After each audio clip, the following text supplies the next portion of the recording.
bugün sizler için yakışıklı oyuncumuz Can Yaman ve güzeller güzeli Demet Özdemir'den muhteşem karelerini sizler için derleyip topladık. Can Yaman İnadına Aşk, Bay Yanlış, Dolunay, Erkenci Kuş dizi gibi dizilerde rol almış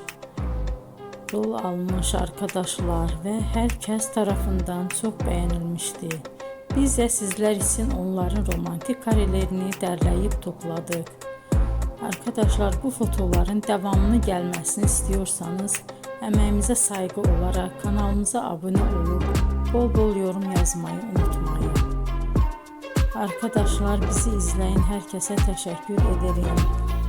Bizden bu kadar.